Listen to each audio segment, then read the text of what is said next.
Yeah, we know what we're doing. All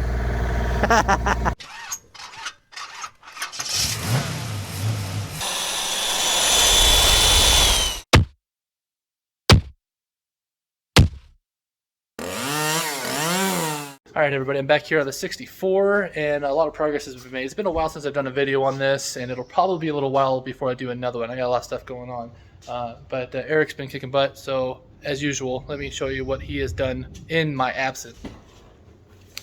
Batteries, wiring, relays, brake master cylinder, hood hinges, the steering gear is in. The steering column is in. The dash, a lot of the dash is put together. We got some new gauges in here. We got oil. We got water. New ignition switch. So it is coming together real nicely as far as assembly goes. So today we are tackling the transmission.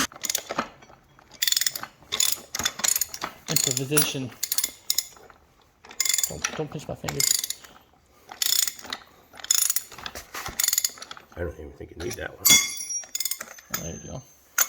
I think that's actually the one that was holding it. Yeah, it was.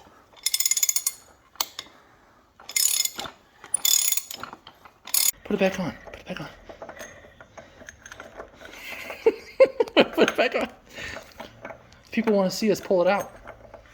Okay, I'm kidding. It doesn't matter. Well, it's got to go back on. Yeah. Maybe it's got a thicker spline somewhere. Unless it, you know what I mean? Sometimes they have one spline that... Nope, it doesn't matter. That's fine. We got it off. It slid right off. We didn't need a puller or nothing like that. It slid right off. Now we're going to just take a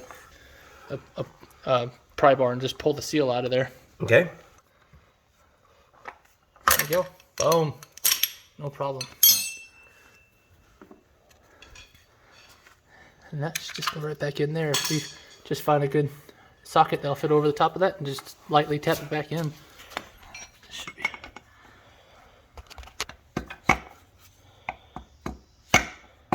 This isn't the correct way to do it, but this will work. Oh yeah, that's working perfect.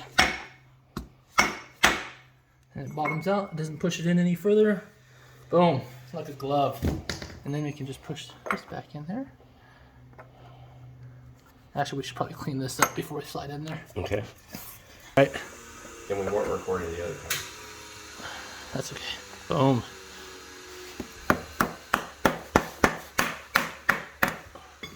Now we can put the nut back on. Hey. Which way to go? That's the outside. Hey, look what we found. The adapter. Yay! So we didn't need to do that hillbilly technique. And now we just... There's a torque spec for this, and it's like 5 ungadungas. Okay. Oh, that didn't work. Ready? See if it'll hold.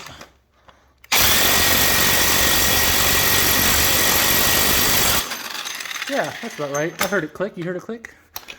That's torqued. Okay. Alright, now we're going to do the front. Okay, just kidding. We're not going to do that because it turns out, and those of you who are yelling at your computer screen that already know this, there's a gasket back here and it's not a seal. And we don't have that gasket. And we're impatient and we're not going to order it, and it's not leaking anyway, so we're going to leave it alone. I'm going to put the throwout bearing and the arm back in there, and then we're going to start assembling the flywheel and clutch assembly onto the motor. Okay, flywheel holes are lined up, so the flywheel on this only goes one way. So if you see right now, all the holes, the threaded holes are lined up with the threads, but if you turn this and try to line up the next one, Drive shaft transmission. they don't line up with the thread. So this only goes on one way, and then the pilot bearing goes inside. Oops, that's not it. Pilot bearing goes inside of that. Pound that in. Then pressure plate, clutch disc, and then whatever I did with the guides here somewhere. Hold on. Oops.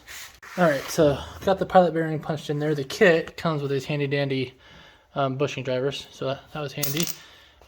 Lining up the flywheel bolts, these only can go on one way as far as alignment goes. And I'm not sure if that's factory or not.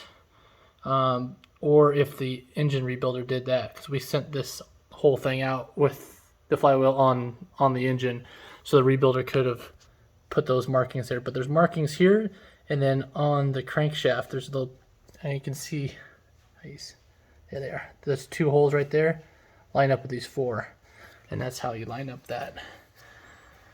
Like I said, I don't know if that's factory or not, but that's lined up pretty good.